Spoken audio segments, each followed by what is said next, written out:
आज हम बात कर रहे हैं भद्रा के बारे में। आपने सुना होगा हर शुभ कार्य में कहा जाता है कि भद्रा लग जाए तो भद्रा बीत जाने पर ही शुभ काम करना चाहिए।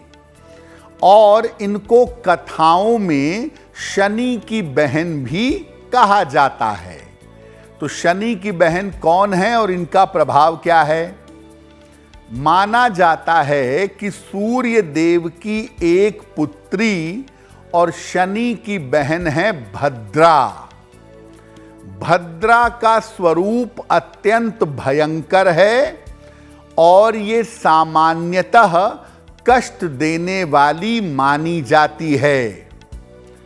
भद्रा की गणना मुहूर्त में भी की जाती है और योगिनी दशाओं में भी की जाती है, लेकिन जिस भद्रा की हम बात कर रहे हैं वो मुहूर्त वाली भद्रा है।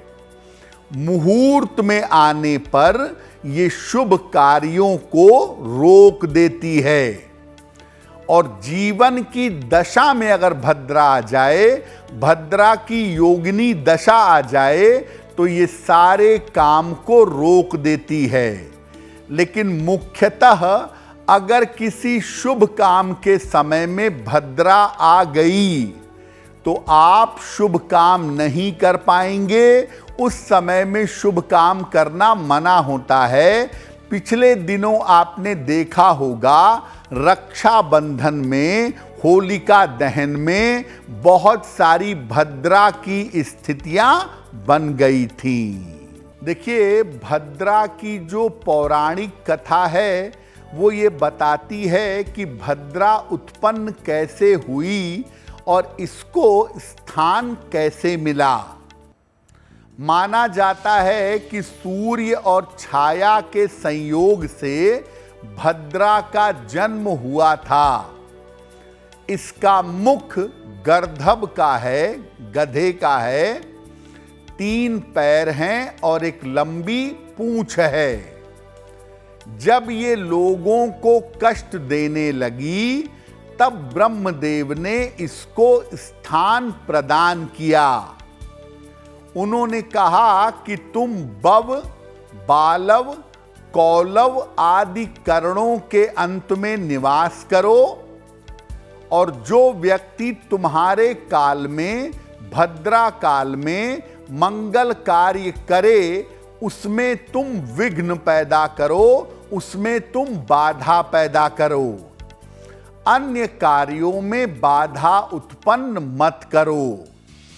इसीलिए मंगल कार्य करने में, शुभ कार्य करने में भद्रा का विचार किया जाता है। देखिए, जब शुभ कार्यों में भद्रा का विचार किया जाता है तो भद्रा कहाँ है इसका निवास देखा जाता है और इसका प्रभाव देखा जाता है, तब काम किया जाता है। मेष राशि, वृषभ राशि, मिथुन राशि और वृश्चिक राशि में जब चंद्रमा हो और उस समय अगर भद्रा हो तो भद्रा स्वर्गलोक में रहती है। चंद्रमा जब कन्या में हो, तुला में हो, धनु में हो, मकर में हो, उस समय चंद्रमा इन राशियों में हो और भद्रा हो तो भद्रा पाताल लोक में रहती है। कर्क राशि में चंद्रमा हो, सिंह में हो, कुंभ में हो, मीन राशि में हो और चंद्रमा के इन राशियों में रहने के साथ अगर भद्रा हो तो भद्रा धरती पर रहती है, यानी सम्मुख रहती है। जब भद्रा धरती पर होती है तब अशुभ फल देती है और वर्जित मानी जाती है। इस समय शुभ काम नहीं किया जाता। लेकिन अगर भद्रा स्वर्ग में है, पाताल में है, तो उस भद्रा का असर नहीं होता। उस समय भद्रा होने के बावजूद आप शुभ काम कर सकते हैं। जब भद्रा का प्रभाव धरती पर होता है उस समय में शुभ काम नहीं किया जाता। लेकिन अगर भद्रा स्वर्ग में है या पाताल में है तो आपको भद्रा की चिंता करने की जरूरत नहीं है, आप शुभ काम कर सकते हैं। देखिए, वैसे तो कोई भी मांगलिक और शुभ काम भद्रा में नहीं किया जा सकता, लेकिन आपको बताते हैं कि कौन कौन से काम आप भद्रा में बिल्कुल ना करें। कोई भी नया काम भद्रा में आरंभ मत करिएगा। विवाह, उत्सव, मंगल कार्य और शल्य चिकित्सा सर्जरी ये भी भद्रा में मत करिएगा। संपत्ति बनाना और संपत्ति खरीदने बेचने का काम भी भद्रा में मत करिएगा। पर्व और त्योहारों में ये जरूर देख लीजिएगा कि भद्रा का समय क्या है, वो समय निकल जाने के बाद पर्व मनाइएगा। व्यक्तिगत कुंडली में अगर आपकी भद्रा की दशा चल रही है तो उस दशा में सतर्क रहिएगा, क्योंकि उस दशा में आपको सेहत की समस्या परेशान कर सकती है। पंडित जी, कौन कौन से कार्य भद्रा में करना अच्छा होता है, ये भी आपसे समझना चाहेंगे। देखिए, शास्त्र बताते हैं कि कुछ काम आप भद्रा में कर सकते हैं। कौन से काम हैं? क्रूर और उग्र काम आप भद्रा के दौरान कर सकते हैं। अग्नि संबंधी काम और युद्ध करना भी भद्रा में किया जा सकता है। वाद विवाद और मुकदमेबाजी भी भद्रा में की जा सकती है।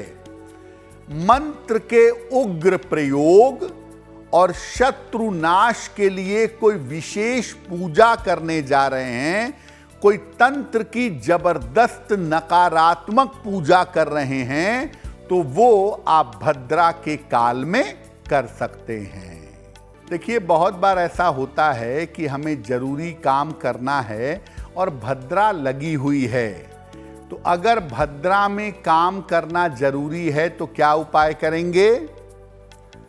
भद्रा के 12 नाम अगर आप काम शुरू करने के पहले ले लें तो भद्रा का असर कम हो जाता है। ये नाम हैं धान्या, दधिमुखी, भद्रा, महामारी, खरानना, कालरात्रि, महारुद्रा, विष्टिकरण, कुलपुत्रिका, भैरवी, महाकाली, असुरक्षयकारी। ये नाम अगर काम शुरू करने के पहले आप ले लें तो भद्रा का प्रभाव मिनिमम हो जाएगा। इसके अलावा जिस दिन भद्रा में काम करना जरूरी हो उस दिन उपवास रखना चाहिए और भद्रा का व्रत रख करके गाय, कंबल या अनाज का दान करने से भद्रा का परिहार हो जाता है। भगवान शिव की भक्ति से और कृपा से भद्रा के हर प्रभाव का नाश होता है। तो अगर आप भगवान शिव का जो पंचाक्षरी मंत्र है नमः शिवाय, अगर ये ज़्यादा से ज़्यादा आप जप लेते हैं काम शुरू करने के पहले तो भद्रा का प्रभाव समाप्त हो जाएगा। अगर आप मुझसे जुड़ करके अपनी समस्याओं का समाधान चाहते हैं और चाहते हैं कि आपकी समस्याओं को ज्योतिष के माध्यम से सुलझाया जाए तो आप हमसे संपर्क कर सकते हैं, जुड़ सकते हैं एस्ट्रो तक पर।